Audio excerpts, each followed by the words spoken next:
Recording in progress. शांति।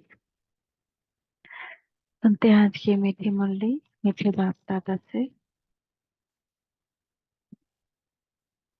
बाबा कहते हैं, मीठे बच्चे, शिव जयंती पर तुम खूब धूमधाम से निराकार बाप की बायोग्राफी सबको सुनाओ। ये शिव जयंती ही हीरे तुल्य है। शिव जयंती आने वाला है। प्रश्न है, तुम बच्चों की सच्ची दिवाली कब और कैसे है? तो वास्तव में शिव जयंती ही तुम्हारे लिए सच्ची दिवाली है, क्योंकि शिव बाबा आकर तुम आत्मा रूपी दीपक को जगाते हैं। जब भगवान आते हैं तो ही हम जगते हैं।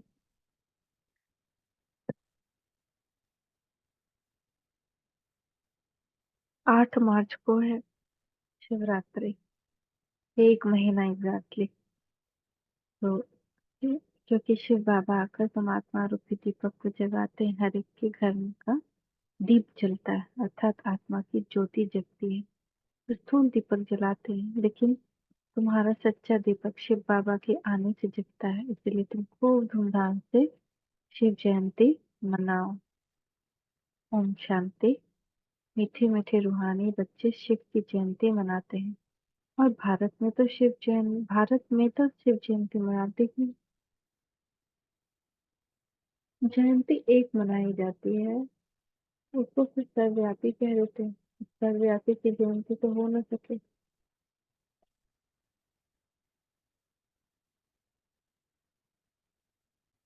जब गर्भ से बाहर आते हैं शिव जयंती मनाते तो जरूर हैं। आर्य समाजी भी मनाते हैं, अभी तुम मनाएंगे। 2024 में 88वीं जयंती को, या 88 वर्ष हुआ जयंती को। 88 वर्ष ही हुआ है, नहीं, 1936 से 2036। हाँ, 88वां जयंती भगवान का होगा। जन्मदिन तो सबको याद रहता है, फलाने दिन ये गर्भ से बाहर आया। जब शिव बाबा की तुम 88वीं जयंती मनाएंगे, तो निराकार की जयंती कैसे हो सकती है? नहीं, बड़े बड़े मनुष्यों के पास निमंत्रण कार्ड जाते हैं, कोई तो पूछना तो चाहिए जयंती कैसे मनाते हो, उसने जन्म कब और कैसे लिया, फिर उसके शरीर का नाम क्या रखा। परंतु ऐसे पत्थर बुद्धि हैं जो कभी भी पूछते नहीं। तुम उनको बता सकते हो, वह है निराकार, उनका नाम है शिव। तुम शालिग्राम बच्चे हो, जानते हो इस शरीर में शालिग्राम है, नाम शरीर का पड़ता है, वह है परम आत्मा शिव। अब तुम कितना धूमधाम से प्रोग्राम रखते हो। दिन प्रतिदिन तुम धूमधाम से समझाते रहते हो कि जब शिव बाबा की ब्रह्मा के तन में प्रविष्टा होती है, वही उनकी जयंती गाई जाती है। उनकी तिथि तारीख कोई होती नहीं। कहते हैं, मैं साधारण तन में प्रवेश करता हूँ, परंतु कब किस घड़ी वह नहीं बताते। तिथि तारीख दिन आदि बताएं तो कहें कि फलानी तारीख। जन्म पत्री आदि तो इनकी होती नहीं। वास्तव में जन्म पत्री तो सबसे ऊंची इनकी है, कर्तव्य भी इनका सबसे ऊंचा है। कहते हैं, प्रभु तेरी महिमा अपरंपार है, तो जरूर कुछ करते होंगे। महिमा तो बहुतों की गाई जाती है, नेहरू गांधी आदि सबकी महिमा गाते हैं। इनकी महिमा कोई बता ना सके, कुछ समझाते हो। वह ज्ञान का सागर, शांति का सागर है, वह तो एक ठहराना। फिर उनको सर्वव्यापी कैसे कह सकते हैं? परंतु कुछ भी समझते नहीं है, और तुम मनाते हो तो खुद पूछने का साहस भी नहीं करते। नहीं, तो पूछना चाहिए। शिव जयंती मनाई जाती है, महिमा गाई जाती है, तो जरूर होकर गए हैं। बहुत भक्त लोग हैं। अगर गवर्नमेंट न माने तो भक्तों, साधुओं, गुरुओं की स्टैंप भी न बनाए। जैसी है गवर्नमेंट ऐसी है रैयत प्रजा। अभी तुम बच्चों को बाप की बायोग्राफी का भी अच्छी तरह मालूम पड़ा है। कोई जितना फकुर रहता है उतना कोई और को नहीं रह सकता। न हम लोग को सब कुछ पता पड़ा है ना, समझ गए हैं, तो हम लोग फकर में रहते हैं। हाँ, भगवान से पढ़ रहे हैं, वो मेरा गुरु सतगुरु पहले हमको लगता था सतगुरु तो कभी किया नहीं जिंदगी में, उसकी फीलिंग क्या होती है। लेकिन पास्ट एक वीक से इतनी सुंदर सतगुरु की फीलिंग आ रही है। मेरा सतगुरु है जो हमको रास्ता दिखा रहा है, जो हमको सच्ची राह पे चलना सिखा रहा है, जो वरदान दे रहा है, जो मंत्र दे रहा है। सतगुरु क्या करता है जिंदगी में? जिंदगी को में बहुत सारे लोग सतगुरु करते हैं, घर बुलाते हैं, मंत्र लेते हैं ताकि जीवन सुखी हो। तो यहाँ भी ये मंत्र देता है, मन मना भव मध्याजी भव। बच्चे, तुम मेरी दिखाए रास्ते पे चलोगे तो हमेशा सुखी रहोगे। तो सतगुरु की निंदा नहीं करानी चाहिए ना, सतगुरु की हर एक बात माननी, चाहे हमारा मन हो या ना हो। इतनी इज्जत देनी है उनको, क्योंकि यहाँ सतगुरु तो हमारा भगवान ही है। गुरु की कैसे इज्जत करते थे, सतगुरु की चरण धोकर पखारते थे। तो अपनी भावनाओं से उनके चरण पखारे, आज्ञाकारी फरमान बदार बनकर के। ब्रह्मा बाबा लौकिक ही सतगुरु करते थे, उनके बहुत गुरु थे। जहाँ एक बार बाबा को बुलावा आ गया कि सतगुरु बुलाए हैं या गुरु बुलाए हैं, तो दौड़े चले जाते, चाहे कितना भी बड़ा फंक्शन या प्रोग्राम हो। एक बार उनके बच्चे का नामकरण समारोह था या बर्थडे था, सब लोग शहर के इनवाइट हो गए थे, फिर भी वो जब उनको बुलाया गया तो जाने लगे। तो उनकी वाइफ पूछी, लेकिन यहाँ तो फंक्शन है। तो वो बोले, सतगुरु का बुलावा, गुरु का बुलावा यानी काल का बुलावा। तो यहाँ तो खुद ही का महाकाल हमको पढ़ा रहा है। महाकाल की बात का कभी भी खंडन नहीं करना चाहिए, कभी भी नहीं। जो कह रहे हैं, जैसा कह रहे हैं, जिस भी परिस्थिति में है उसको ओबे करना है। तो तुम ही कहते हो शिव जयंती हीरे तुल्य है, बाकी सब जयंती कौड़ी मिसल है। बाप ही आकर कौड़ी को हीरे तुल्य बनाते हैं। श्री कृष्ण भी बाप द्वारा इतना ऊंचा बना, इसीलिए उनका जन्म हीरे तुल्य गाया जाता है। पहले कौड़ी तुल्य होगा, फिर हीरे तुल्य बाबा ने बनाया। यह बातें मनुष्य नहीं जानते। उनको ऐसा वर्ल्ड का प्रिंस किसने बनाया? तो यह भी समझाना चाहिए। श्री कृष्ण जन्माष्टमी मनाते हैं, बच्चा तो माता के गर्भ से ही बाहर निकलेगा, उनको टोकरी मिलेगा। अब श्री कृष्ण तो वर्ल्ड प्रिंस था, फिर उनको डर काहेगा? वह कंस आदि कहाँ से आया? ये सब शास्त्रों में बात लिखती है। अब तुमको अच्छी रीति समझाना चाहिए, समझाने की युक्तियां बहुत अच्छी चाहिए। सब एक जैसा नहीं पढ़ा सकते। युक्ति युक्त न समझाने से और ही डिसर्विस हो जाती है। अगर हम किसी को समझा रहे हैं, वो नहीं समझा, उल्टा कुछ समझ लिया, तो युक्ति युक्त समझाना है कि इस आत्मा को क्या बात बुरी लग सकती है, क्या बात अच्छी लग सकती है। जब शिव जयंती मनाई जाती है तो शिव की ही महिमा करेंगे, गांधी जयंती पर गांधी की महिमा करेंगे, और कुछ सोचेगा नहीं। अब शिव जयंती तुम मनाते हो तो जरूर उनकी महिमा, उनकी बायोग्राफी और चरित्र भी होगा। तुम उस दिन उनका ही जीवन चरित्र बैठ सुनाओ। जैसे बाप कहते हैं, मनुष्य को ये पूछते भी नहीं कि शिव जयंती कैसे शुरू हुई, उसका कुछ भी वर्णन है नहीं। उनकी महिमा तो अपरंपार गाई जाती है। ये बाबा को भोलानाथ के बहुत महिमा करते हैं। वह तो भोला भंडारी है। वह लोग शिव शंकर कह देते हैं, शंकर को भोलानाथ समझ लेते हैं। वास्तव में भोलानाथ शंकर तो नहीं लगता है। उनके लिए तो कहते आंखें खुली तो विनाश हुआ, धतुरा खाते उनको भोलानाथ कैसे कह सकते हैं? महिमा तो एक की ही होती है। तुमको शिव के मंदिर में जाकर समझाना चाहिए। वहाँ बहुत लोग आते हैं शिव की का जीवन चरित्र सुनाना है। कहते हैं भोला भंडारी शिव बाबा। अब शिव और शंकर का भेद भी तुमने ही बताया है। शिव की पूजा होती है शिव के मंदिर में, तो वहां जाकर तुमको शिव की जीवन कहानी बतानी है। जीवन कहानी अक्षर सुनकर कोई का माथा ही चक्रित हो जाएगा कि शिव की जीवन कहानी कैसे सुनाएंगे। तो मनुष्य वंडरफुल बात समझ बहुत आएंगे। बोलो, निमंत्रण पर जो आएंगे उनको हम निराकार परमपिता परमात्मा की जीवन कहानी बताएंगे। गांधी आदि की भी बायोग्राफी सुनते हैं ना। अभी तुम महिमा करेंगे शिव की, तो मनुष्यों की बुद्धि से सर्वव्यापी की बात उड़ जाएगी। एक की महिमा फिर दूसरे से मिल न सके। ये जो मंडप बनाते हैं और प्रदर्शनी करते हैं, वह कोई शिव का मंदिर तो है नहीं। तुम जानते हो, सच्चा सच्चा शिव का मंदिर वास्तव में यह है यह रचता खुद पैठ रचता और रचना के आदि मध्य अंत का राज समझाते हैं। तुम लिख सकते हो, रचता की जीवन कहानी और रचना के आदि मध्य अंत का राज अथवा हिस्ट्री सुनाएंगे। हिंदी अंग्रेजी में लिखत हो, बड़े बड़े के पास जाएंगे तो वंडर खाएंगे। ये कौन है जो परमपिता परमात्मा की बायोग्राफी बताते हैं।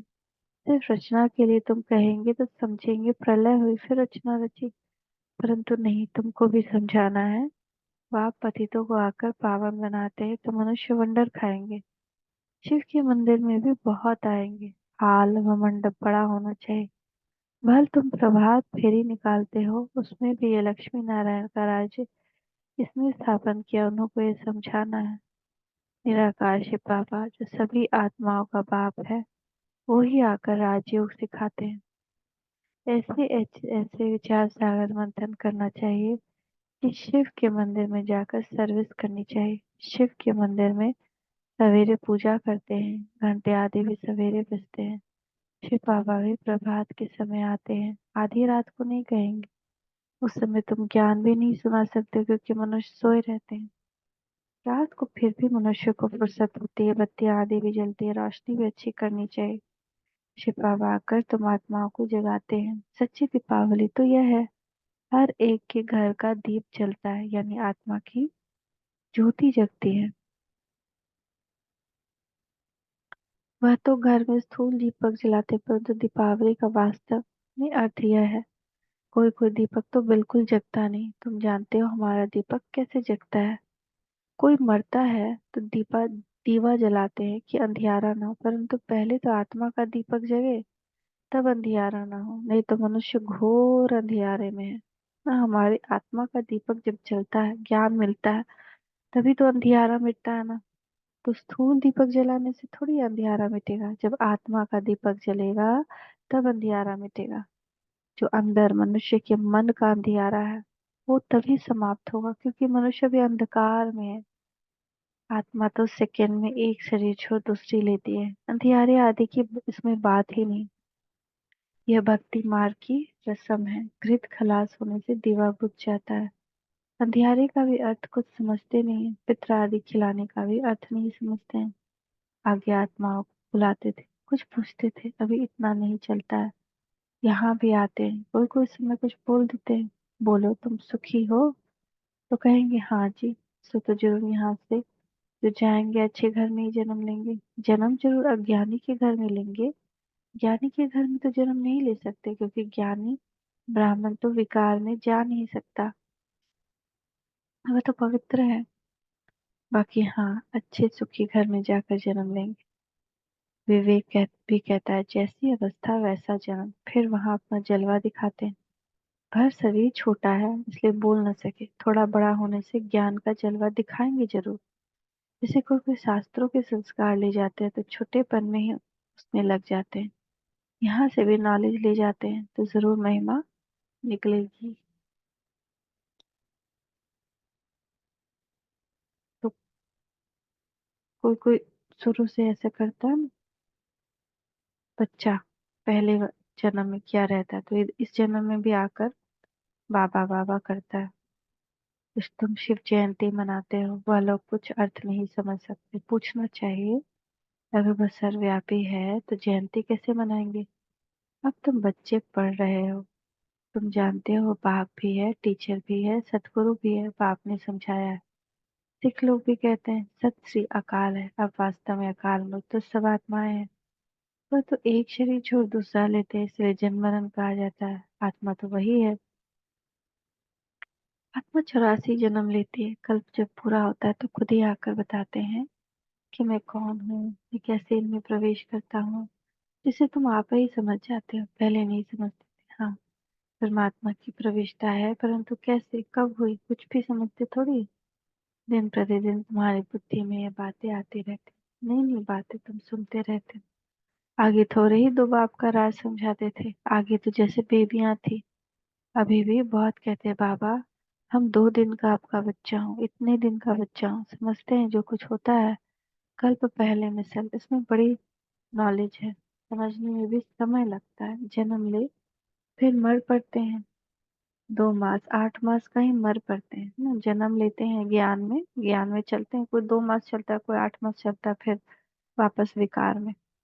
तुम्हारे पास आते कहते ये राइट है, वह हमारा बाप है, हम उसकी संतान है। हाँ हाँ कहते हैं, बच्चे लिखते भी हैं, बहुत प्रभावित हो जाते हैं। फिर बाहर गया, खल्लास, मर के मर पड़ा। फिर आते ही नहीं तो क्या होगा, या तो पिछाड़ी में आकर रिफ्रेश होगा, या तो प्रजा में आ जाएगा। ये सब बातें समझाने।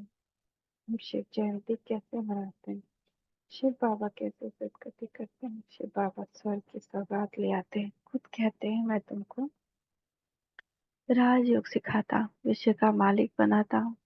बाप तो है ही हेवन का रचयिता, तो जरूर हेवन का मालिक बनाएंगे।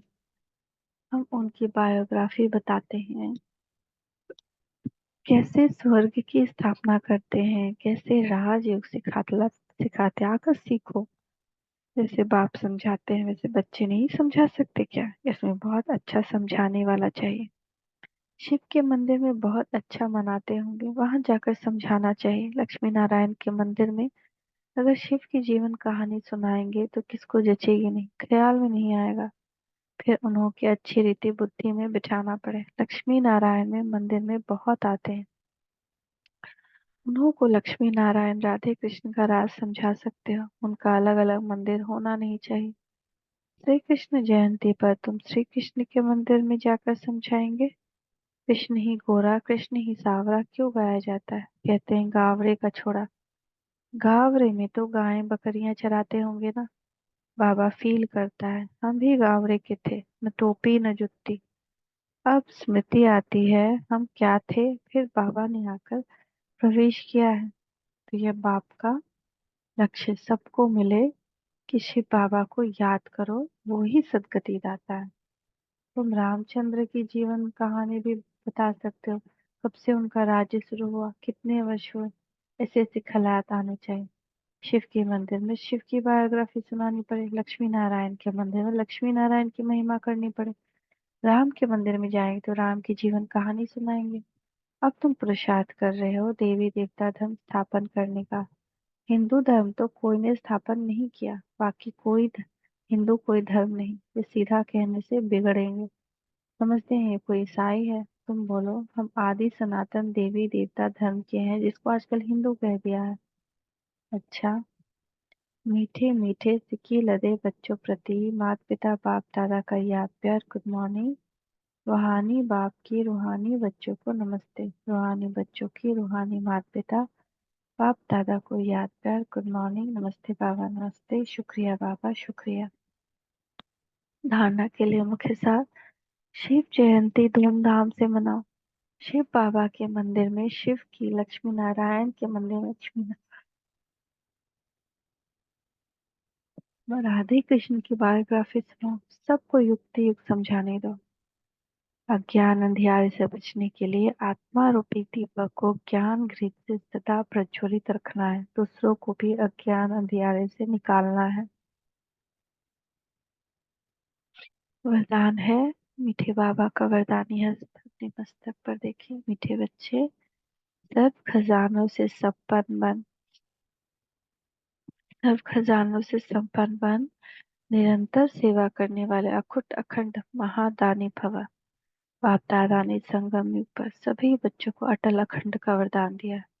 जो इस वरदान को जीवन में धारण कर अखंड महादानी अर्थात निरंतर सह सेवादारी बनते हैं,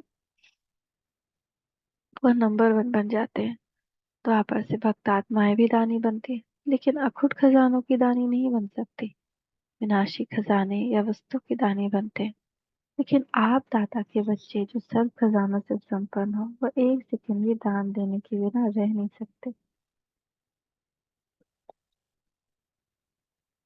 लोगन, अंदर की सच्चाई सफाई प्रत्यक्ष तब होती है जब स्वभाव में सरलता हो। जब हमारा स्वभाव सरल नहीं है, विकार में है, तो हमारी सफाई हमारी सच्चाई किसी को समझ नहीं आएगी। हमारी सच्चाई तभी प्रत्यक्ष होगी जब हमारा व्यवहार बहुत सरल निर्मल कोमल है। तभी लोग समझें कि हाँ ये सच्चे हैं।